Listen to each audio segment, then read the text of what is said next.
KBS 라디오 오태훈의 시사본부. 지금 여러분은 대한민국 라디오 유일의 점심 시사 프로그램을 듣고 계십니다. 쿠바 혁명에 대해서 혹시 아십니까? 우리에게는 정말 한없이 멀게만 느껴지는 이야기죠. 그리고 그 쿠바 혁명의 주역들 하면 피델 카스트로, 체게바라, 책이나 역사 관련해서는 이분들의 이름을 들어봤습니다만 이 쿠바 혁명을 이끈 주역 중에 임은조라는 인물이 있습니다. 쿠바 이름으로는 헤로니모라고 하는데 이 헤로니모의 이야기를 다룬 다큐멘터리 영화 헤로니모가 어제부터 개봉 상영되고 있습니다. 오태훈의 시사본부 금요초대석 다큐멘터리 영화 헤로니모를 만든 전후석 감독과 말씀 나눠보겠습니다. 어서 오세요. 네, 반갑습니다. 네, 어제 개봉을 했어요. 네, 맞습니다. 예, 개봉하면 많이 좀 떨리고 그러지 않아요? 네, 떨리는 마음도 분명히 있고요. 예. 사실 저는 저 개인적으로는 이게 제가 처음에 극장에 걸어야겠다, 상업적으로 성공해야겠다고 하고 시작한 게 아니라서 네. 사실 극장에 헤로니모가 있는 것만 해도 사실 벅차긴 한데 저희 배급사 대표님께서는 예. 그래도 제가 감사함을 표하기 위해서 더 많은 사람들이 오면 좋을 거잖아요. 그래서 최대한 많은 사람들 하기 위해서 홍보 많이 하고 있습니다. 예, 그러면 이게 첫 영화예요? 첫 영화입니다. 예. 아, 그래요? 네네. 그러면 어제 딱 걸리고 나서 이제 극장을 끝나고 나서 나오시는 관객들의 표정이라든가 반응 같은 것 긴장되게 느끼셨을 것 같은데 뭐라고들 하셨어요? 저 알아보시고 사진 찍어달라고 하시는 분들도 있었는데 네. 그분들이 이제 남긴 인스타나 페북에 남긴 후기 보면은 굉장히 진중한 영화였다. 네. 감동을 받고 우리가 디아스포라, 정체성, 조국에 대해서 이제 생각해 볼 수 있는 좋은 계기였다. 네. 그래서 작품성 면으로는 본인께서 제가 말하긴 직접 그렇지만 보시면 후회 안 하실 거예요. 네. 후회 안 하기 위해서는 봐야 되겠군요. 그렇죠. 예. 네. 근데 이 영화 소재, 주제, 또 인물 다 낯설고 생소하고 왜 이렇게 영화가 나왔을까라는 궁금증이 있거든요. 네. 왜 이 영화를 만들게 되신 거예요? 저는 전문 영화인이 아니고요. 네. 지금 제 스스로도 전문 영화인이라고 생각하지 않습니다. 저는 그 뉴욕에서 변호사 생활을 하다가 네. 우연히 휴가차 놀러 간 쿠바에서 이제 택시 기사가 네. 한인이셨어요. 쿠바로 놀러 갔는데 막상 그 교통편을 이용하려고 하다 보면 택시를 타야 되고. 그렇죠. 근데 택시 기사가 알고 봤더니 한인이었어요? 네. 네. 그러니까 첫 번째로 제가 쿠바 도착해서 만난 첫 번째 쿠바인인데 한인 3세라고 자기를 소개를 하는 거예요. 예. 완전히 우연이죠. 그러면서 자신의 할아버지는 네. 여기 노예로 팔려오고 자기 아버지는 쿠바 혁명에 싸웠다. 예. 좀 말이 안 되잖아요. 시나리오 자체가. 그렇죠. 네. 아니 쿠바까지 우리나라 예전 분들이 갈 수가 있었어? 이런 생각이 들기도 할 거고. 그렇죠. 예. 이제 바야흐로 1905년 대한제국 시절 때 조선에서 이제 힘들던 대한제국 조선인들이 이제 어느 날 황성신문에 나온 기사를 하나 봤어요. 기사요? 기사. 예. 선전 기사. 여기에 이제 묵서가 멕시코라는 약속의 땅이 있는데 네. 거기를 가면은 너네가 엄청나게 부자가 될 수 있다. 이런 사기성 광고에 속아서 네. 1033명의 조선인이 배를 타고 태평양을 건넜습니다. 그 애니깽이라고 부르는 그거 아닌가요? 맞습니다. 네, 애니깽에 이제 멕시코에서 이제 이들이 4년 동안 노동을 하고 돌아오려고 그러는데 품삯을 못 받았으니까 그럼 몇 년 더 있자 하고 하는데 나라를 잃어버리죠. 1910년에 협방이 되면서. 그리고 나서 이제 다 멕시코 전역을 떠돌면서 이분들이 이제 생존을 하고 그러는 와중에 이 일부가 쿠바로 1921년에 이제 이주를 했습니다. 그래요. 1921년 그 연도까지 나오네요. 네. 3월 25일. 그래요? 네. 그런 역사들이 있었군요. 우리가 알지 못했던 잊고 있었던 역사들이 존재를 했습니다. 근데 너무 오래된 역사잖아요, 그게. 그렇죠. 근데 그 쿠바에 계시는 한인들은 그것들을 다 기억하고 있고 뿌리를 간직하고 계셨군요. 그렇죠. 왜냐하면은 그 시대적 상황을 이해해야 되는 게 저희가 거의 학자들께서는 이들을 대리노예라고 표현을 하세요. 대리노예. 예. 그러니까 당시 존재하던 뭐 마야인이던 흑노던 그분들을 대신해서 노동을 하던 사람들이었기 때문에 네. 그 자신이 그래도 조선에서는 조선인으로 떳떳하게 살았음에도 불구하고 지금 나라도 없어진 상태에서 자신은 이방인으로서 멕시코와 쿠바에서 그런 정말 선인장을 베는 가장 힘든 고역에 노동을 하시면서 그들이 이제 한인이라는 정체성을 놓칠 수 없으셨던 거죠, 거기서. 네. 근데 더욱더 안타까운 것은 그래요. 무슨 뭐 어떤 거짓 광고에 속아서 그 먼 타국까지 가서 노동 현장에서 있는다고 하지만 돌아올 마음으로 가신 거 아니겠습니까? 그렇죠. 근데 중간에 나라가 없어진 거 아니에요. 일제강점기가 돼버리고. 그렇죠. 이분들이 이제 4년 동안 기존의 멕시코 농장에서 일을 정말 하시면서 가지셨던 유일한 소망이 빨리 조국으로 돌아가는 거였다고 하더라고요. 네. 근데 나라가 없어지면서 말씀하신 대로 멕시코 전역을 떠돌아다니는 이방인의 신세가 되었죠. 그중에 한 분이 이제 쿠바로 가시게 됐고 또 이 영화의 주인공이 이제 아버지가 그 역할을 하신 것 같은데. 네, 맞습니다. 근데 그렇게 힘들었던 시기에 소중한 돈을 모아서 독립자금으로 이분들이 보내주셨다고요? 네, 참 저도 이거 하면서 놀란 게 사실 이분들은 나라가 당시 우리나라는 그 멕시코랑 수교도 안 돼 있었어요. 그래서 이런 기사가 나는 것도 불법이었고 이들이 멕시코로 가는 것도 불법이었어요. 네, 공식적인 채널이 아니었기 때문에. 어떻게 보면 나라가 이들을 등한시한 거잖아요. 네네. 가서도 막상 뭐 외교관이 파견이 된다든지 다시 이들을 송환하려는 그런 움직임도 없었는데 이들은 나라는 자신을 버렸어도 자신들은 나라를 잊지 않은 그런 케이스죠. 네. 영화의 주인공은 헤로니모임이라는 임은조님입니다. 맞습니다. 지금까지는 헤로니모임의 아버지의 역사를 지금 저희가 쭉 해서 지금 따라가서 온 거예요. 맞습니다. 그러니까 쿠바에 오게 된 임천택 씨의 장남이 임은조 씨, 헤로니모고 이분은 어떤 인물이었어요? 그러니까.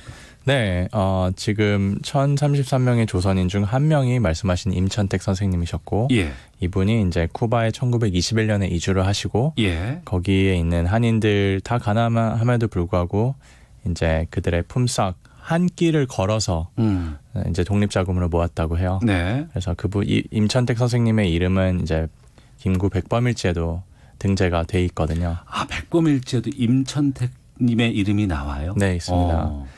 이제 그런 독립운동가의 이제 자손 9남매 중에 첫 장남이 이제 헤로니모 임은조 선생님이셨어요. 네. 아마 이분은 자라나면서 착취받고 차별받고 고통받던 다른 한인들, 자신 부모님을 포함해서 그들이 어떻게 하면은 다른 쿠바인들과 동등해질 수 있을까? 그들처럼 잘 살 수 있을까? 고민을 많이 하셨던 것 같아요. 근데 당시 사회적 분위기가 그렇죠. 지식인들 사이에서는 우리가 이제 부패한 독재 정권을 무너뜨려야 된다. 그래서 이제 혁명, 쿠바 혁명이 그때 일어났는데 헤로니모 선생님이 그 혁명에 앞장서서 활동을 하셨어요. 본격적인 영화 이야기가 여기서부터 시작되는 거죠. 맞습니다. 3991번 쓰시는 분께서 감독님 반갑습니다. 다른 방송에 출연하셨던 거 봤습니다. 영화도 좋은 결과 있기를 바랍니다라는 의견 주셨고요.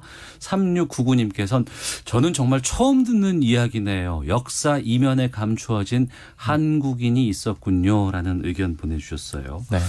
그러니까 이제 우리 독립의 역사 또 이제 이주민의 디아스포라의 아픈 역사들 이런 것들이 있는데 지금 이제 보면은 이제 쿠바 혁명 이야기가 나오게 됩니다. 네.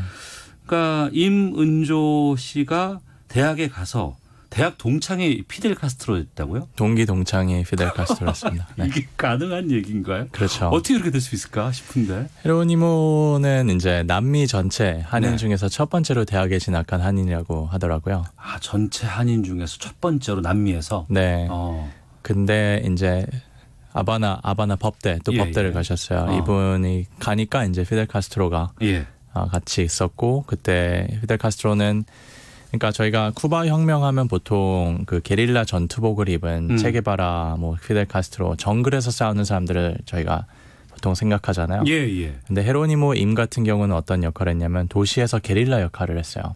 게릴라, 도시 게릴라라 그래서 이제 자금을 조달해서 음식과 약과 물품 같은 것들을 이제 정글에 있는 피델 카스트로 이 사람들한테 보내주는 역할이죠, 한마디로. 예. 그리고 또 이제 국민들에게 선전을 하는 거죠. 우리가 정말 부패한 정권을 무너뜨릴 그런 힘을 키우고 있다. 네. 그래서 그런 역할로 이제 나중에 훈장도 받으시고 그리고 카스트로 정부에서 이분이 차관까지 하셨어요. 차관이요? 네. 아, 그래요? 네. 그러면 정말 그야말로 쿠바의 영웅이고 쿠바 사람 아니에요? 그렇죠. 쿠바 사람입니다. 이제 여기까지가 영화의 전반부고요. 네. 그 뒤는 또 네. 굳이 이제 말씀을 하시진 않으실 것 같고. 하겠습니다. 아, 그래요? 네. 자, 금요초대서 쿠바 혁명에서 싸운 한국인 헤로니모 임의 삶을 다룬 다큐 헤로니모를 만든 전우석 감독과 이야기를 나누고 있습니다. 그러면 쿠바에서 혁명에 성공을 하고 차관까지 지냈던 사람이면 헤로니모가 어마어마한 자리에 가는 분 아니에요. 그렇죠. 네. 이분은 이제 여기서 여러 정치적, 사상적, 이념적 이런 충돌이 벌어지죠. 왜냐하면은 네. 쿠바 혁명에 앞장섰다는 것은 이제 카스트로 정부에서 동조를 하고 거기서 30년 정도 공직 생활을 하셨기 때문에 네. 이분은 아마 정말 그 길만이 그 배고픈 인민들한테 더 좋은 삶을 줄 수 있을 거라는 확신이 있으셨던 것 같아요. 네. 근데 이제 구소련이 붕괴를 하고 그리고 북한은 뭐 고난의 행군 시기가 있었다면 쿠바에도 비슷한 시기가 있었거든요. 예. 사람들이 다 가난해지고 그러던 와중에 헤로니모 선생님께서 1995년에 대한민국에 초청이 되세요. 1995년에 네. 광복 50주년 기념회라서 예. 그때 당시 김영삼 대통령께서 세계 전역에 퍼진 한인들을 한번 모으는 자리를 하자. 그래서 헤로니모 선생님께서 적성국가로서는 처음으로 쿠바인으로 예. 한국을 왔는데 거기서 이분의 전환점이 생기죠. 나는 쿠바의 혁명의 주역이었고 쿠바 사람이고 쿠바에서 차관까지 지냈는데 내 뿌리라고 하니 한번 가보자라고 우리나라를 갔다 오셨는데 그때 변화가 생긴다고요? 네. 그때 뭐 이거는 영화 스포일러긴 하지만 네. 헤로니모 선생님께서 한국에 오셔서 딱 도착해서 하신 말씀이 이곳이 우리 아버지가 90년 전에 떠난 그곳이구나. 그러면서 많이 통곡하셨대요. 네. 그리고 나서 이제 여러 사람들을 만나면서 네. 아버지의 평소 가르침, 그러니까 너는 한인 정체성을 버리지 말라. 너는 한글을 배워둬라. 그런 말을 자기가 평소에 지키지 못한 거에 대해서 엄청난 후회를 하고 예. 그 남은 여생을 그런 복원을 하기 위해서 자기가 헌신을 한다고 약속을 하고 다시 돌아가셨대요. 그래요? 네. 그게 계기가 됐던 게 1995년에 한국을 첫 방문한 그때? 네, 맞습니다.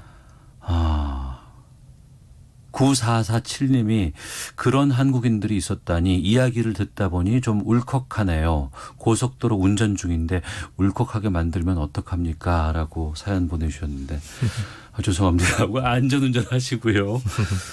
그러니까 임은조, 헤로니모의 입장에서는 혁명의 성공도 경험했었고 또 몰락도 경험했었고 맞습니다. 참 많은 이야기가 담겨 있을 것 같다는 생각이 듭니다. 그리고 우연한 기회에 그 자녀를 전우석 감독이 만나신 거 아니에요. 네. 휴가 갔다가. 이런 우연의 연속들이 계속 이어진다는 게 참 어쩌면 숙명 같다는 생각이 좀 들기도 하네요. 네. 뭐 다르게 설명할 길이 없어요. 저는 지금 3년간의 여정을 돌아봤을 때. 예. 왜냐하면 제가 그 기존부터 이런 디아스포라, 그러니까 재외동포죠. 네네. 뭐 조선족이 됐던 재미동포가 됐건 브라질에 사는 사람이 됐건 제독 동포건 탈북민이건 입양하던 자신들의 정체성에 대해서 고민하는 친구들이 굉장히 주위에 많았었거든요. 예. 그래서 저 역시 이제 한반도 밖에서 한인으로 살아간다는 게 과연 어떤 뜻이고 우리가 조국과의 어떤 관계를 연대를 해야 될까 이렇게 늘 고민하던 차에 헤로니모의 딸을 만난 것은 사실 저는 운명 외에는 사실 다 표현할 길이 없습니다. 그러니까 전우석 감독도 한인 2세신 건가요, 그러면? 네, 저는 미국에서 태어났고 이제 한국에서 또 유년기를 보내고 대학 바로 전에 이제 미국에 가서요. 예. 계속 있었죠. 단순히 뭐 체게바라나 뭐 카스트로와의 동창이었다, 혁명의 주역이었다 이걸 떠나서서 95년에 우리나라를 방문하고 돌아가셔서 그 이후에 한인 커뮤니티를 위해서 엄청난 역할을 하셨다는 얘기도 들었습니다. 이제 여기서부터 이제 영화 후반부가 시작되는데 전반부가 이제 100% 쿠바인으로서의 헤로니모의 삶이었다면은 후반부는 100% 한인으로서 정체성을 이분이 살신성인 보여주는 모습으로 영화가 진행됩니다. 글쎄요. 저도 아직 영화를 다 보질 못해서 지금 고민 중에 있습니다만 한 번의 방문으로서 그런 결정을 내릴 수 있다는 건 참 특별하거든요. 어떻게 보세요? 저는 이분이 아버지의 영향이 굉장히 컸던 것 같아요. 그리고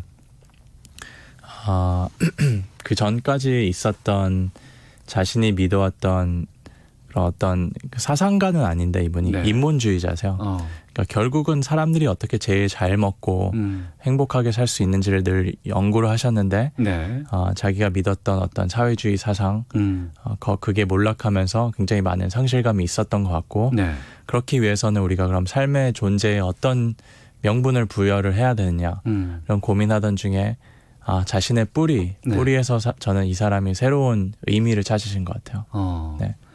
이문조님은 돌아가셨습니까? 2006년에 타계하셨습니다. 그러면은 정 감독은 한 번도 뵌 적이 없네요. 너무 보고 싶습니다. 그러면 한 번도 본 적이 없는 영화 주인공을 그렇다고 해서 많이 유명한 분도 아니고 자료가 많은 것도 아닐 것 같습니다. 다큐로 이어간다는 게 참 어려운 작업일 것 같기도 하거든요. 얼마나 어려운지 몰라서 시작을 했었던 것 같아요. 처음에 시작할 때는 많이 힘드셨어요? 네, 뭐 이제 자금 조달해서 왜냐면 영화를 더 좋게 만들고 싶은 욕심이 있었고, 그리고 이제 무엇보다 제가 굉장히 많이 찍었어요, 여러분들을.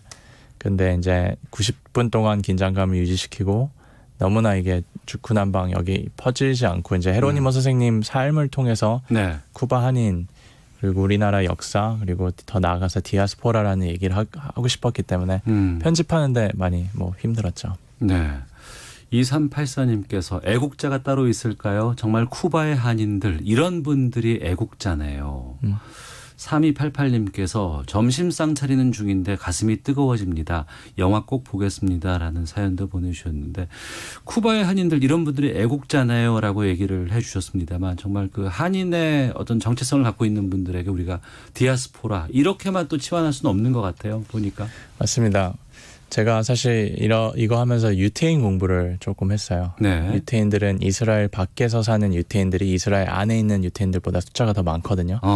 근데 이 유태인, 그러니까 이스라엘 안에 있는 유태인들은 단지 이스라엘 안에서만 태어나서 살아가는 이들을 유태인이라고 지칭하지 않습니다. 세계 어디에서 태어났건 자신이 유태인이면은 그 유태인의 정당성을 인정해줘요. 근데 저는 우리나라에서 디아스포라, 재외동포를 바라보는 시각이 현저하게 그 수준에 미치지 못한다고 생각해요. 그러니까 우리만 진정한 한국인이고 뭐 해외 나간 사람들은 너는 더 이상 한국인이 아니다. 그랬을 때 이제 쿠바 한인 후손들이 가끔 한국에 올 기회가 있는데 그런 취급을 받을 때 되게 마음이 아프다고 하죠. 외국인 취급을 받고. 그래서 저희가 이제 한인이라는 정의를 범주를 넓히는 그런 좀 계몽이 있었으면 좋겠어요. 이 영화를 통해서. 3699님 애니깽 농장에서 그 고생을 하신 분들 자녀 중에 이렇게 훌륭한 분이 있었다니 감동적입니다. 3919님 애니깽 농장에서 일하던 분들에 대한 다큐를 본 적이 있습니다. 교육용으로도 참 좋은 소재가 될 것 같습니다. 의견도 주셨고 9131님께서 또 3288님께서 영화 보고 싶은데 제목을 다시 한번 말씀해 주세요라고 보내주셨는데 헤로니모. 예. 극장을 많이 잡기가 요즘 쉽지 않을 것 같은데요. 네, 어제 겨울왕국이랑 저희가 같이 개봉을 해서 많이 힘듭니다. 겨울왕국이랑 같이 또 같은 날 올렸네요. 같은 날 올렸어요. 그래요. 그래서 저희가 마케팅하는 거는 겨울왕국 보려면 헤로니모도 같이 봐라. 예, 이게 더 좋을 것 같아요. 예, 겨울왕국도 보시고 그쵸. 또 헤로니모도 같이 보시고 네. 그렇게 해서 좀 많은 분들이 좀 보셨으면 좋겠다는 말씀 드리고요. 또 네. 저희가 놓치고 있었던 부분들, 생각하지 못하고 있는 부분들까지 참 의미 있게들 말씀해 주실 것 같습니다. 방금 그 부분인데 우리가 여러 가지 경제 성장 거두면서 많이 성장은 했지만 또 다양하게 외국으로 진출하시는 분들도 많이 있고 하고 또 정작 외국에 나가 있는 한국인들에 대해서는 관심을 갖지 못했던 부분들이 좀 있어요. 그러니까 어때야 한다고 보세요? 제가 유태인 랍비한테 인터뷰를 한번 해봤어요. 예. 네, 당신들은 그러니까 이스라엘 안에 있는 유태인과 밖에 있는 디아스포라와의 어떤 관계를 정립하느냐. 그러니까 이분이 저한테 하셨던 말씀이 그거거든요. 유태인의 범주를 축소하면 축소할수록 네. 결국 이것은 우리들한테 자기 파괴적인 결과를 낳는다. 자기 파괴적인 결과. 말인즉 너네가 한인이라는 정의를 축소하면 축소할수록 더 한인이 될 수 있는 사람들이 적어지지 않겠냐. 왜 더 이걸 정의를 넓혀서 더 많은 사람들을 한인으로 받아들이고 같은 인종으로 민족으로 이렇게 품을 수 있는 그런 마음을 왜 안 갖느냐. 네. 이렇게 저한테 반문을 하시는데 제가 할 말이 없어지더라고요. 네. 저도 좀 많은 생각을 좀 들게 하는 말씀을 해 주셨고요. 네. 끝으로 전우석 감독이 추천해 주신 노래를 들어볼까 하는데 이 헤로니모의 OST를 소개해 주셨어요. 제목은 고향의 봄. 맞습니다. 노래를 누가 부르죠? 제 이소은 가수님이시죠? 예. 이소은 씨. 이소은 씨. 예. 네. 근데 이분이 또 변호사가 되셨잖아요. 예. 변호사로 이제 뉴욕에서 잘 활동하면서 같이 많이 뵌 분이신데. 같이 공부하셨어요? 이소은 씨하고? 아니요. 같은 법대에서 공부하진 않았는데 저희가 변호사 시험을 같은 곳에서 같은 날 같은 장소에서 봤어요. 그런 인연으로. 네. 이 헤로니모와 또 전우석 감독의 모든 것은 다 우연히 숙명처럼 연결이 돼서 완성된 작품이네요. 네. 여러모로 또 제가 표현하자면 사실 그런 우연성에 기반한 인연들과 만남이 너무 많지만 시간상 그렇지 못하지만 이소은 씨도 평소에 제가 처음 시작할 때부터 굉장히 서포트를 해주셨고 네. 자기가 재능 기부를 해주신다 그래서 제가 감사하게 재능 기부를 받았습니다. 금요초대석 쿠바 혁명에서 싸운 한국인 헤로니모 임의 삶을 다룬 다큐 헤로니모를 만든 전우석 감독과 함께 했습니다. 이소은의 고향의 봄 들으면서 저희들 인사드리도록 하겠습니다. 영화 꼭 보겠습니다. 오늘 말씀 고맙습니다. 감사합니다. 저도 인사드리겠습니다. 다음 주에 뵙겠습니다. 안녕히 계십시오.